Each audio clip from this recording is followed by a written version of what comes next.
Mhm.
Yo, what's up?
Good morning.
Wow, dude, I think I was talking without ever. So I was, I don't think y'all heard me at all. Okay, I was I reading thought out. you were doing that on purpose this whole time. Oh my gosh, I no. just thought your mic broke or something. Hey, sure. Let me be back, everyone. No, my mic is fine. So, wow, I was here talking to myself. Okay. Well, actually, I was talking to my little group I have here, but let me be back, everyone. So basically, if you haven't answered the check-in, please do, so I can mark you here. I'm gonna get you some of these printouts I made. Yeah. So this is if you want. Basically, like I print out the expired, if you like to follow along, like write notes if you like. You don't have to. Big ideas packages if you want a copy and also if you want to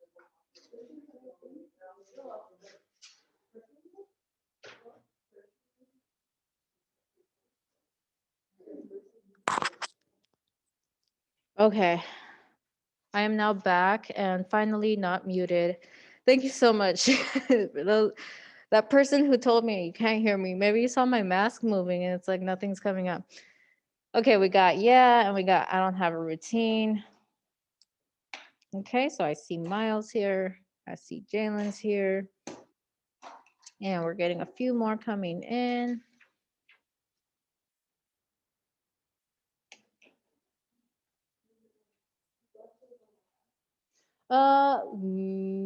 Only for like the palette and stuff. But yeah, like if yeah. Yeah, go ahead. But you could also look up here too, but it's like so much stuff on my screen. Okay, cool. And then we got, hey, I'm here. I see you, Tori. I got you. All right, so this is who I am missing right now, y'all. Please correct me if I'm wrong. I base this off the chat, everyone. So I'm missing Brenda, Denise, Brandon, Alexander, Carlos, Ruben, Kyla, um, Zion, Isa, Leon, Sincere, Celia. So if I made an error, let me know. But I based this off the checking question. So once more, let me go. I actually see Brenda just came on in. So I'm missing Denise. I'm missing Brandon. I'm missing Alexander. I'm missing Ruben, Carlos. Oh my gosh. Oh, do you got earphones? Okay, okay, perfect, perfect. I had some extras. Um, Kyla, Zion, Yaisa, Sincere, and Celia. So that's okay. We got some more. Okay, we got Alexander and we got Ruben. I see you all in the chat. Thank you so much for that correction. So let's go. We got Alexander, we got Ruben. Awesome. If I messed up on anyone else, please let me know. I'm gonna go ahead and transition this, and I'm gonna mark my in-person folks as well right here. We have to use different attendance things. There we go. All right. Let me get rid of these things. Now let's get started. So welcome everyone. Let's go ahead and see what we're doing today. Who's coming in? Oh, we got Brandon coming in. Okay, so this is what we're doing, everyone. So I just took attendance a little bit chaotically. I'm getting used to stuff. We're going to be learning about waves and their properties today. So there's going to be Padlet for credit, and also there's going to be a Google form. Next off, we'll have a little checkout. Some things you should know. Mini final has been posted due Wednesday. Though due Wednesday is kind of like initial draft. I mean, the last day of our actual class is Thursday. So, I mean, we might have time to, talk about it and have it due Thursday. Big ideas packet has already been posted. So those are just some major things. Let me know if anyone has any questions about that. So when I say mini final due Wednesday, it's mostly talking about a draft, not like your final. But of course, I'll be taking them in as well on Thursday. Yeah, tomorrow at the end, midnight. Yeah, I know, don't worry. We'll get some support. If you have any concerns about that, don't worry. I got my office hours. If you want to come into my small groups, I have those too. But let's see, is anything coming up for anyone? I mean, initially, this is on Wednesday. This is set for Wednesday, but you know how I am. I might push this to Thursday. So mini final this week, basically. Mini final this week. Does anyone have any questions about that?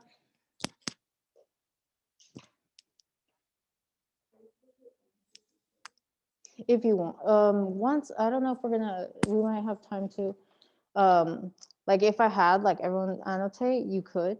That does help to annotate it though. That would be, yeah.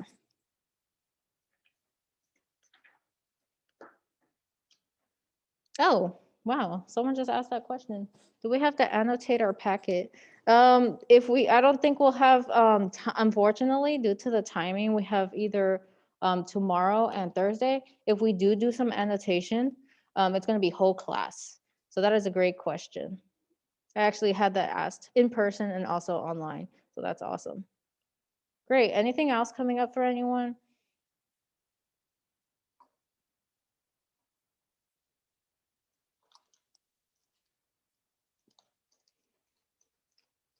Cool. And if anything comes up, just let me know. But let's go ahead and get started with our little, oh wait, there's actually something coming up. Mark me absent, but I was here. Yeah, I think it was based off the check-in question, but if you actually answer that check-in question, I apologize. Let me go ahead and fix that. You are now present.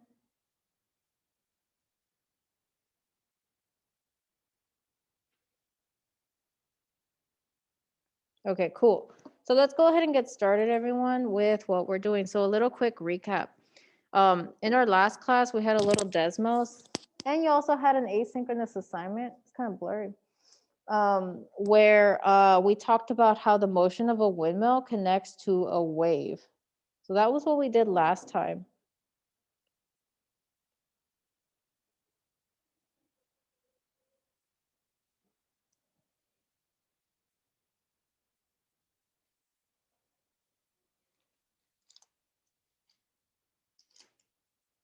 Yep, let me fix this up. And today we're going to kind of finally learn how to kind of construct the creation of an equation from a wave. So this is what we did last time. It was pretty interactive on the Desmos, if y'all remember. And I want to show you something. So at the bottom, what just popped out is actually the equation. This right here is an equation that represents this here wave, actually. So far, y'all, we haven't seen the equation yet. So this is actually the equation now. So that's something new.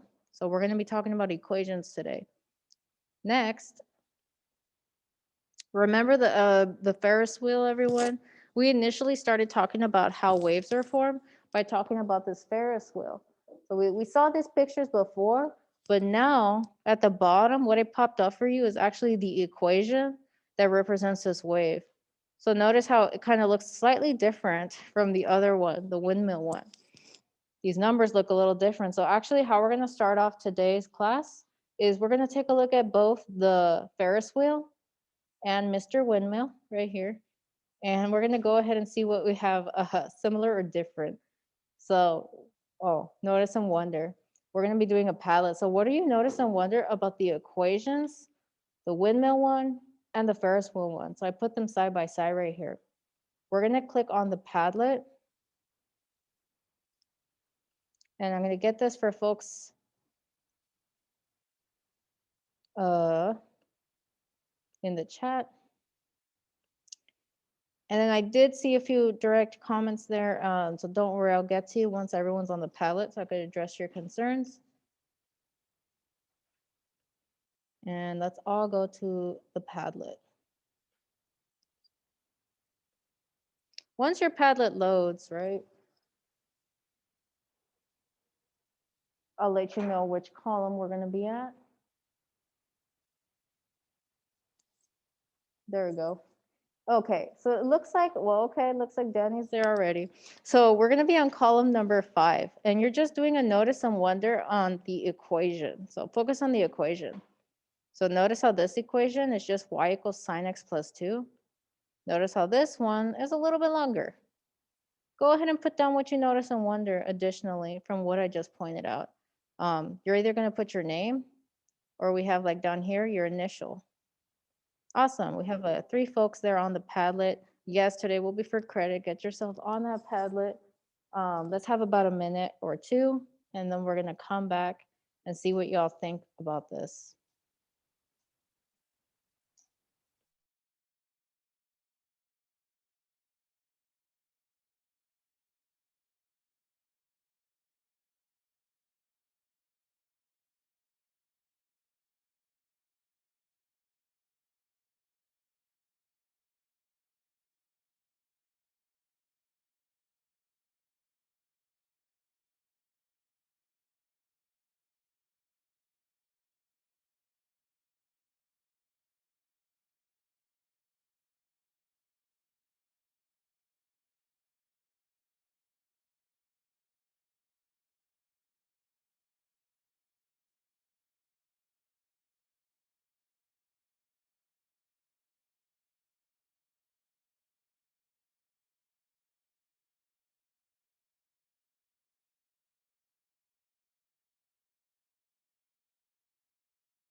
All right, everyone. If you're still typing your comment, feel free to go ahead and finish up your comment. I'm going to go ahead and start to take a look at the different trends that y'all were noticing. So one of the notices were that, let's see, a lot of you noticed that they both have sign or that little sin in front of the function.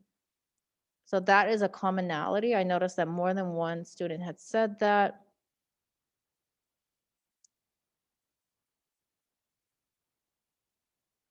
A lot of you noticed that the second one had a more complex looking, kind of like it was longer, right? And we have some wonderings uh, if they relate in any way.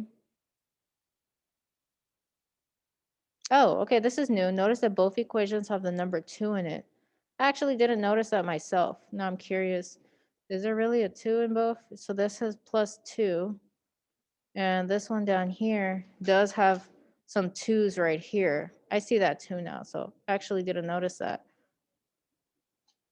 All right, let's see.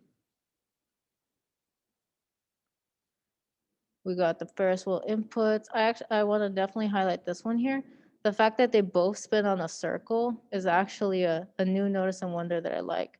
They both are spinning on a circle, Ferris wheel, windmill. So the motion of a circle.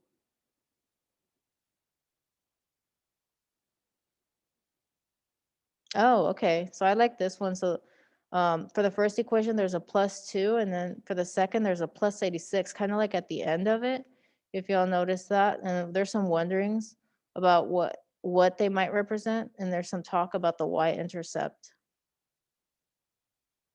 And we got the mentioning of the sign. Can we simplify the second question?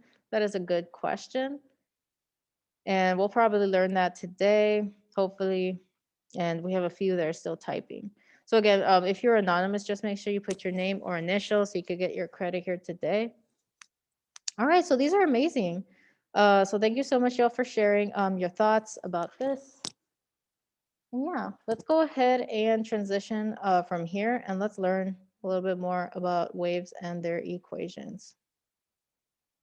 Let's go back to our slides. And I am going to go on, oops, someone's trying to join here. Alexander. Let's go to slide 7, everyone. So here is the start of what we're learning here today, trig functions and their properties.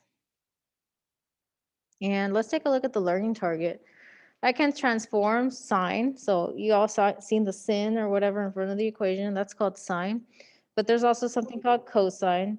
We could transform both of these to model different situations. So far, we've been modeling stuff on a circle, just like it was mentioned in the Padlet, like stuff that rotates. So a Ferris wheel, windmill, there's other actual things we could actually model. So take in that learning target there.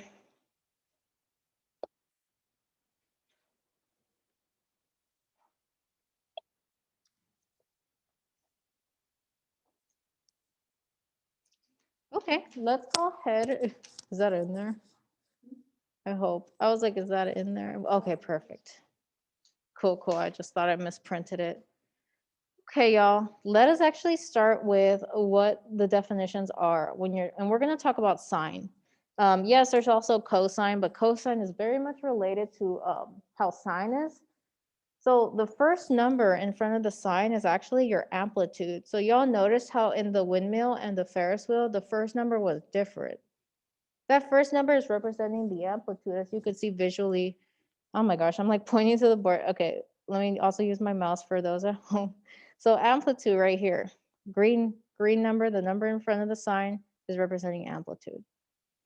Next one, your B. Now B is a little bit different. It's a little bit more intuitive, but basically the period is, it starts the same way in how we usually measure period. We measure from peak to peak, except there's going to be this new formula that we're going to be using, 2 pi over B, and we're going to be able to get this B term. So your period, as y'all can see, kind of measures how wide or close together your waves are. So that's your B. Next one, you have X minus C. Now C, if you go down here, represents phase shift. Now what phase shift is, it represents side to side shift.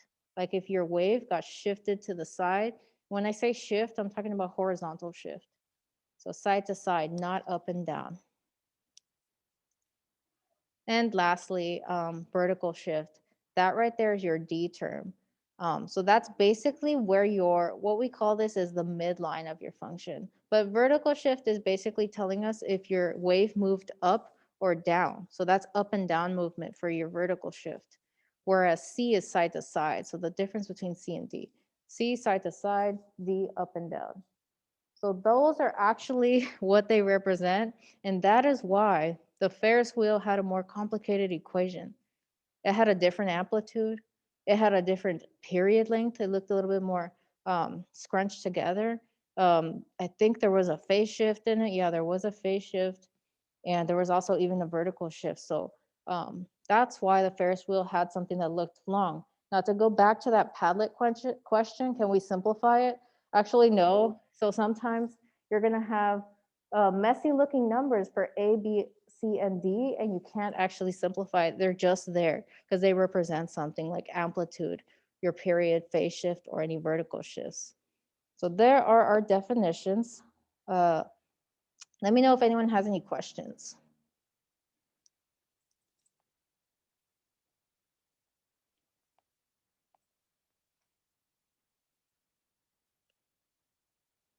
I mean, it would have been nice if people at home could see my board, but it's like, I know it's like a glare, so it's very hard to see it.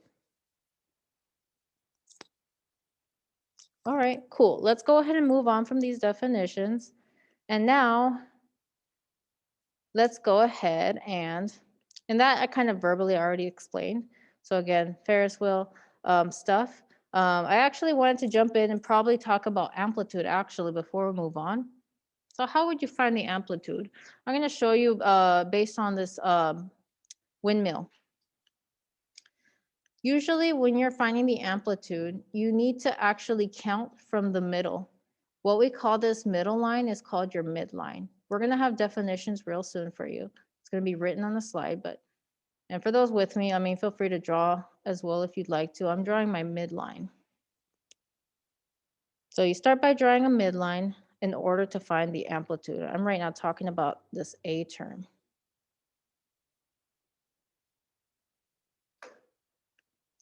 The next thing as shown in the picture right here, you go from the midline up to a peak. And you basically count the distance of that line. Let me go ahead and show you what I mean here. So from the midline to a peak in green, that measurement, the length of this green stuff, that is your amplitude. You could even go opposite like this way or up this way. And you know, you could keep going. All of these are going to be the same though. They're all the same measurement. So the amplitude for my my little windmill right here is going to be whatever this length is. And what that length is you basically, all you got to look at is your y values right here. See, here's your x, here's your y, x, y. All you got to do is actually take your 3, subtract your 2, and you get that the length right here is 1. You just subtract the heights. So subtract the toppest height from your midline y value, and you get that this has a length of 1, and they're all going to be 1. These are all amplitudes. So if you were to go back to the Ferris wheel one, you're going to see why that amplitude, if you go back, is 86. If you were to actually look at the picture, you would to make your midline and you count, you're going to get that it has a higher, taller amplitude. So that's a little bit of a discussion about our A. We're not going to discuss B, C, and D yet for our little windmill. Okay, there's 4 things in the chat. Let's see. Oh my gosh, it says you muted yourself. I hope you all can hear me. I didn't see We my can. chat. Okay, great. So it just started. So it just started Y value. Yeah, just look at your Y values for your amplitude. Stand to the side and we'll be able to see the board without the glare. Am I? Really? That's smart. Yeah, I also do have this iPad thingy that I could use, but you know, I think I'll test it for my next class. Thank you so much. Then we have Nev dead. I don't know. So let me know if I addressed any questions coming up for us. Yeah.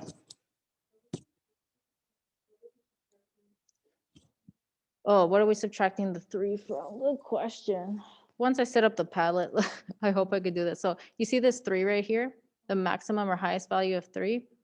You're subtracting it from wherever your midline Y value is at. Your midline is going to be basically where that intercept is at.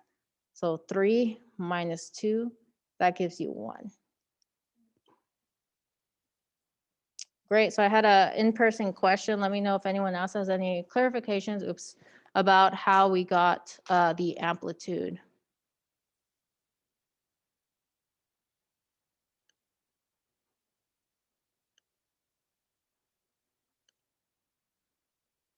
Okay, awesome. So let's go ahead and move on. So that's just a little talk of that. It gets pretty complex once we talk about B, C, and D though. So let's go ahead and move on from there. Let me clear my drawings and let's go. Oh wow, y'all, I actually had annotations where I did this, but anyhow, let's move on. And then that's a little bit talk about how we get our period, but we'll talk about that in a bit. Okay, everyone.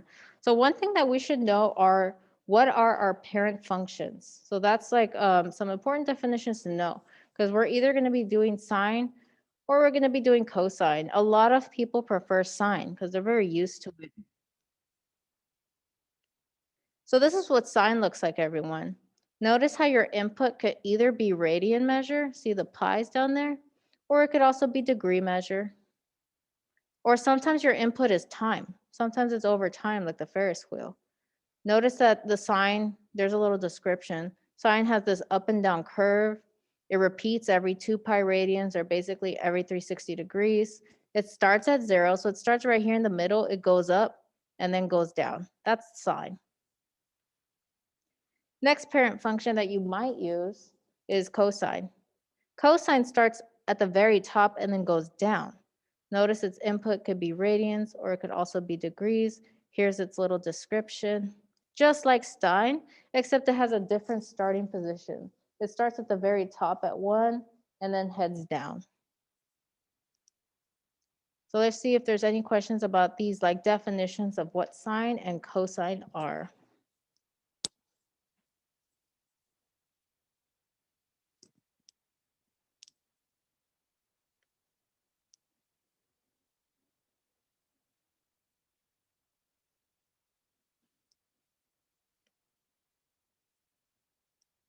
All right, I don't see any questions popping in for us. So I'm gonna go ahead and take us to the next one. So, okay, great. So I went ahead and kind of just threw out some definitions verbally, but let's go ahead and have them down actually. So here's just two different kind of waves. You could notice that the amplitude on this one's 1, the amplitude of this one's 2. They have different vertical shifts. You could feel free to take a look and kind of compare what's the same or different, but here's some definitions. The period is always the length of one cycle, and we discussed period a little bit, like how to measure it. That's the length of one cycle. Next thing, amplitude. That's a distance from the midline to a peak. That's what I just showed you with the windmill. Phase shift. That's the horizontal shift from either left and right from the usual position. So if you look right here, this one has a little phase shift. It moved to the right by 0.5. So instead of starting from 0 right here, it moved to the right by 0.5 units. Vertical shift is how far the function has shifted vertically from its usual position. So notice how this one has a vertical shift of 0, but the one over here got shifted up by 3 units, so it's higher. Lastly, we should also know what the midline is. That is the horizontal line that passes in the middle between the maximum and minimum. So kind of how I drew that line when we talked about the windmill, that's your midline. Let me draw it in black for both of these. So midline, see how it's directly in the middle between a maximum and a minimum. It just cuts it in half. This one's midline would be right here. Those are the midlines. And again, there's our definition.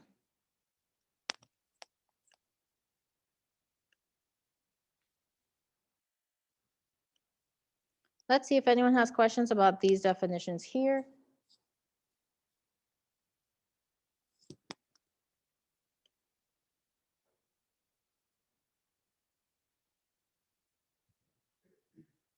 Okay, so looks pretty set. Cool, and if any questions come up, feel free, let me know. Let me clear up my screen because I drew a little midline. Now then, okay, so I gave you a bunch of definitions. We talked a little bit vaguely. Now it's time to use some of the formulas that you're gonna have to use. So that is where the math kind of comes into play. So here are the formulas, everyone. So we got for sine and cosine. So for sine and cosine, the formulas are going to be the same. Your amplitude is going to be absolute value of A. Your period has a formula 2 pi over the absolute value of B. Phase shift is C over B. We got vertical shift is just that D term, that very last term. And frequency is going to come up in our mini final. That is defined as 1 divided by P, or period. Now on this side, I know nothing popped out. The formula looks very similar, except this right here is tangent. Now, unfortunately, in this module, we're not going to have time to talk about tangents. So that's just there for your reference. If you are interested to learn a little bit about how tangent is different from sine and cosine, feel free. But for our general focus, we're going to focus on these formulas right here. So for sine and cosine, these are the wave formulas.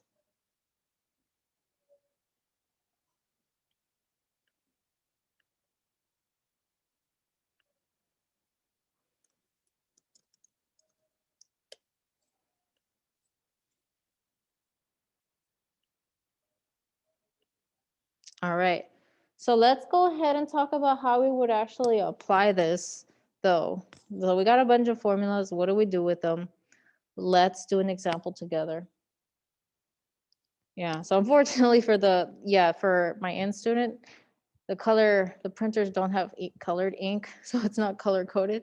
But if you have color, like feel free to like color code it. But what had happened is I color code my A as green, B is blue, C is orange, D is red, just so we could follow along on what's doing what and so forth. So let's go ahead and do this. So we're going to create the equation for this graph. And we know that this right here is our parent function. So we need to find A, B, C, and D, everyone. Let's start with A. Oh, well, there's my parent function. And down here is the formula. Now let's start with A. So remember, everyone, in order to find amplitude, if we go back to our little formulas, amplitude is found by first drawing your midline that cuts directly between maximums and minimums. So step one is draw your midline. So right now we're trying to find A right now, everyone.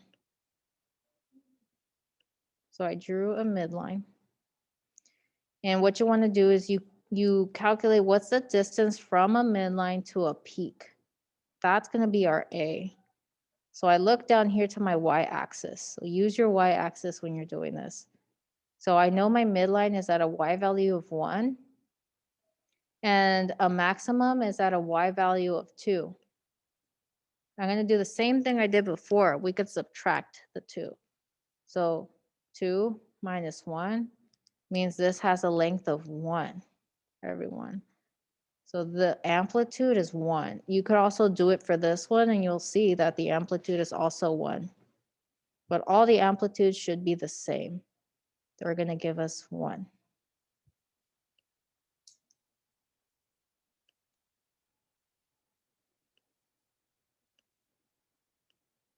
There we go. So we already got the first part. We got 3 more to go. And yes, Danny, so 1. That is correct.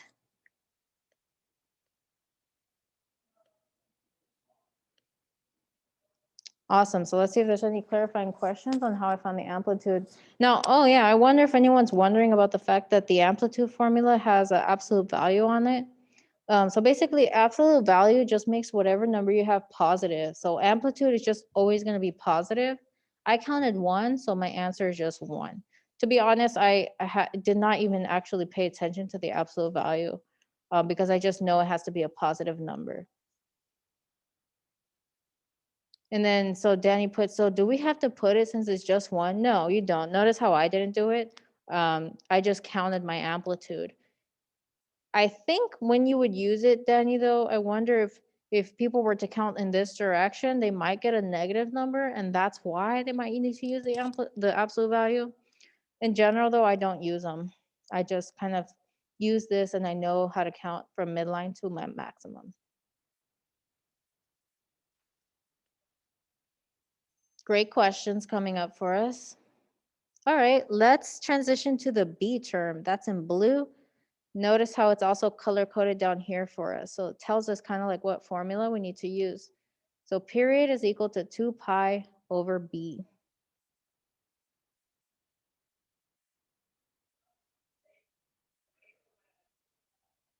Okay, so what you see popping up here is I put the period is the same as the parent function. No, what do I mean by that? So let's kind of go back into the, remember y'all how we had some trouble with how to calculate period in this class. Actually, so let's talk about that again. So how do I know the period is 2 pi? So I'm erasing the amplitude work now. So how do I know the period is 2 pi? So remember all, how do we measure the period of a wave? What you do is you measure the distance from peak to peak.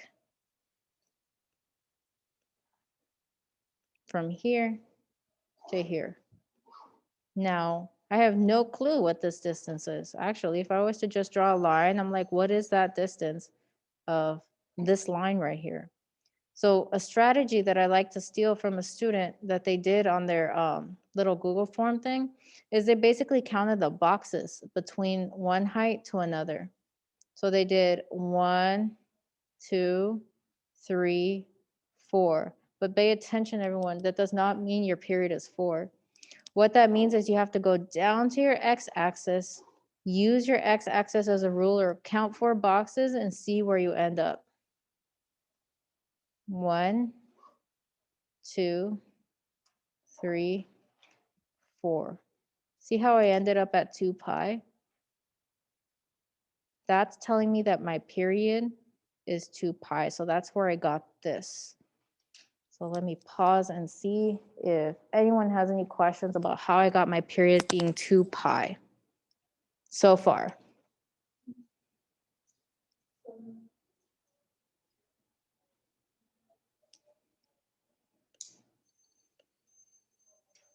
Can you do it one more time? I have a request. Yeah, I could do that one more time.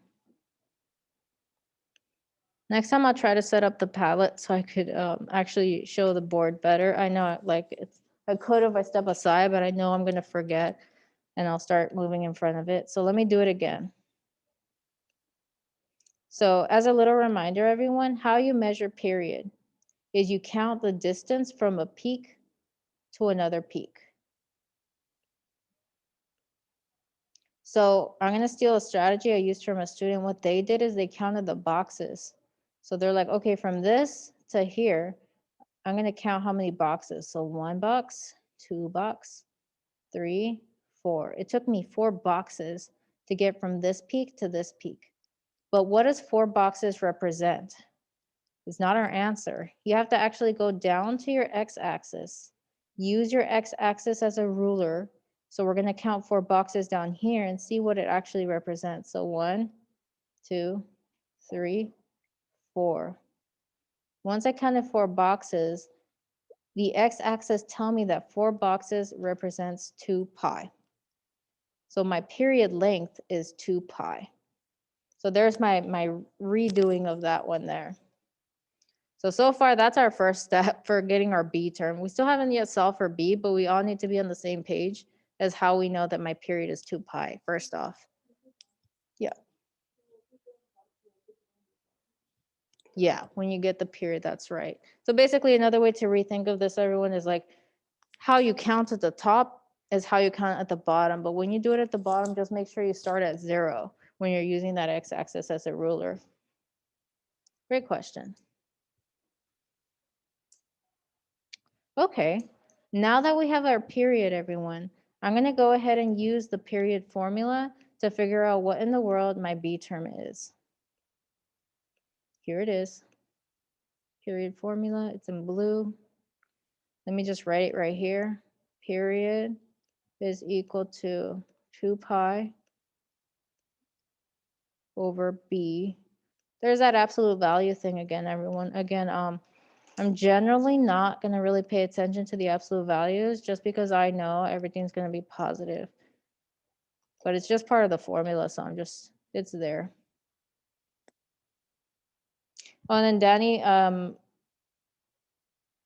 so Danny did, wait, Danny, is that you describing how you found your B term?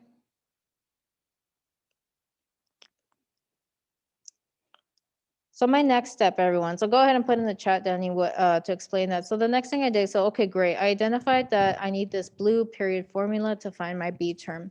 What I did next is after I found my period, notice how this P became 2 pi. So I simply substituted now. This P became 2 pi. I just substituted whatever was my period right here. So this P, I replaced it with 2 pi because we figured out that the period is 2 pi.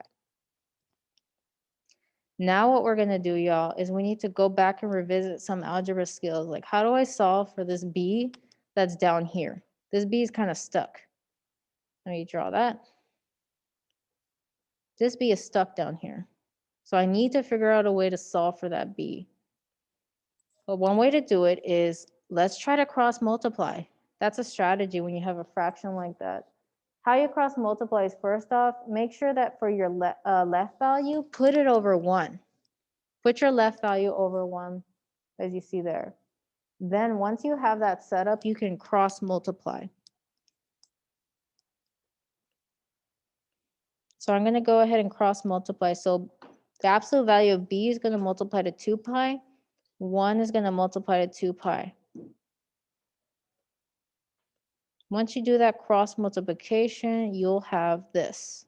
See how 2 pi B is on this side equals 1 times 2 pi is just 2 pi. Now we're at this step. We're actually almost done.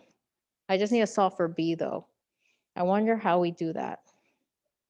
How do I get B by itself? Oh, we already have an answer? Someone said cancel both 2 pi. Someone said cancel both 2 pi as an answer. And then is B 0 question mark?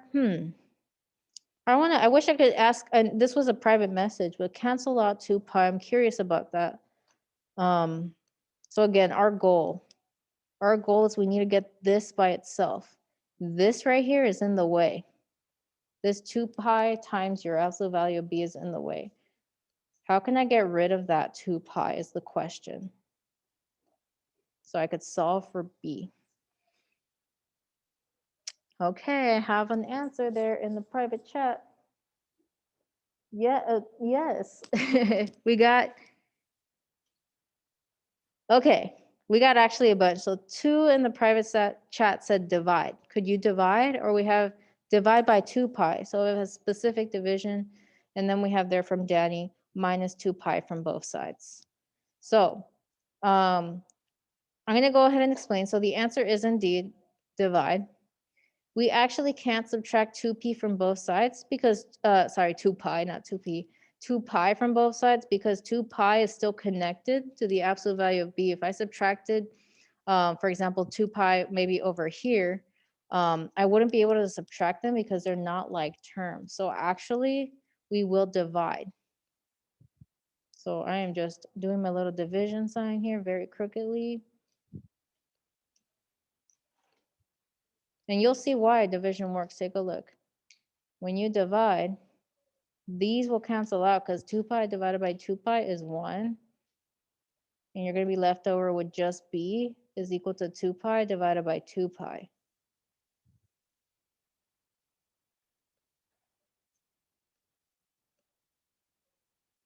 Yeah, and then Danny says, I forgot they were being multiplied together. And we have, so b equals pi.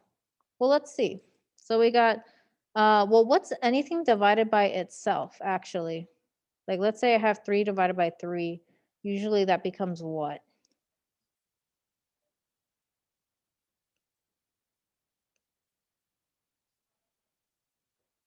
This one's close. I wonder if anyone has any ideas what 2 pi divided by 2 pi is. We have some ideas that b could be pi. I see the pi right here, definitely.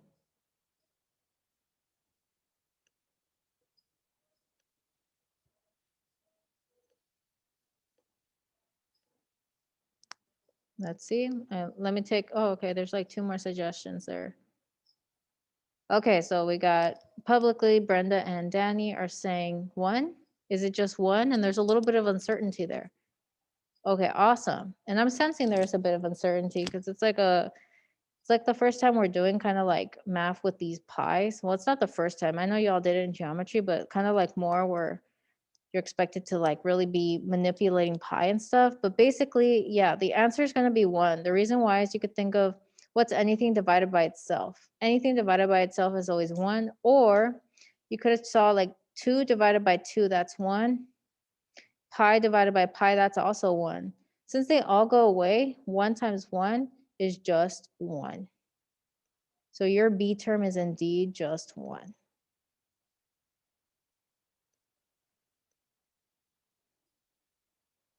So then maybe some of you are thinking about the Ferris wheel and the windmill.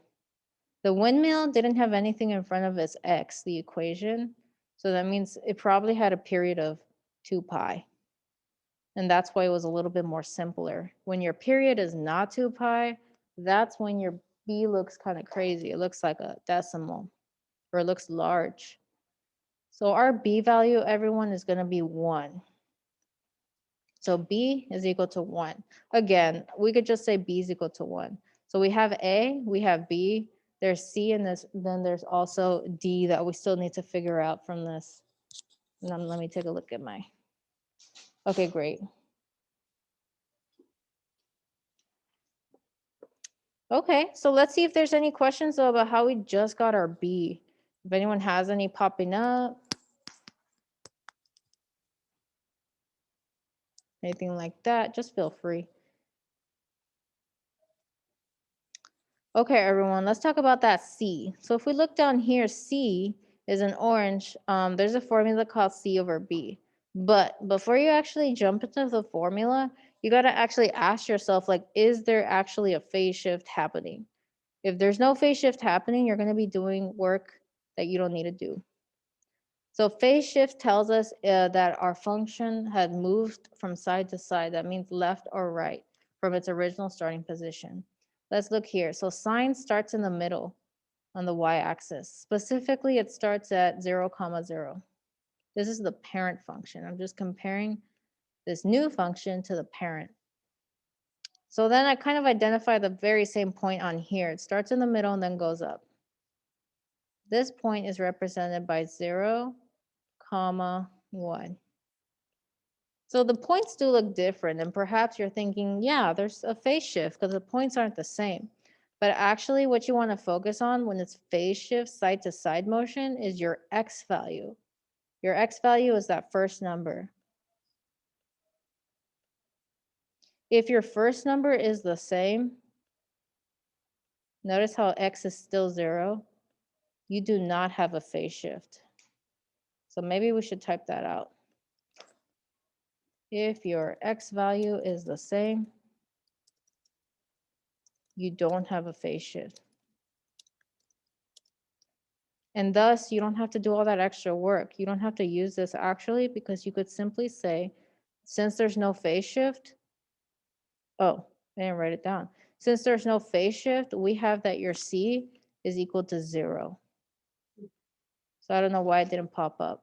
C is equal to 0 right here. There is no phase shift. And I did not have to use the phase shift formula. You could, but you're going to do yourself extra work. So there is no phase shift because the x value is still 0. The starting x value is still going to be at 0.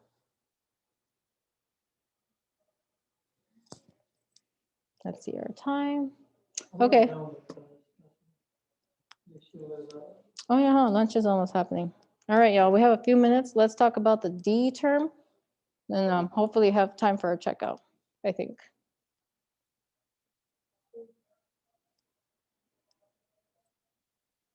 And then let me know if anyone has questions, by the way, about C, if they're coming up for you as well. Lastly, everybody, let's talk about D. How do you figure out D? So D is basically, everyone, let me just tell you already, your vertical shift is basically the Y value of where your midline is located at, if that makes sense. So let's draw the midline again. Yeah, sure. So this is your midline, everyone. Notice that it's at a Y value of 1.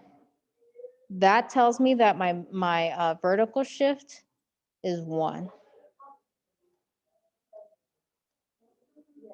It's wherever your midline is at on the Y axis or on the Y coordinate. That is your vertical shift. The midline intersects the Y axis. So I'm going to leave this up for folks who still are getting this down, because I know are in person, but people over here are heading to lunch, everyone. So I think we'll hold on the checkout. What your checkout could go ahead and be, hold on to any questions that you have about this, and we could come back and talk about it tomorrow. We're going to be meeting tomorrow, so just take a look at this, hold on to your questions. We'll come back to this tomorrow. Bye, everyone. Enjoy your lunch. All right, see ya. Bye. Bye. Sorry, my bad. Because what was that? Miss Adano, can we talk? Yeah, we can totally. Okay, I was gonna run and get some lunch. No, I mean, let's see. I wonder if they allow it. I mean, that's cool with me. I don't know if Younger could allow it. So you said you're meeting with who? Carla. I wonder if, I mean, let's see. So let's see if Younger says yes, that could be cool. What was that? Yeah, that would be great. And what time is your meeting with Carla? At 12. At 12. Oh, like right now, okay, so that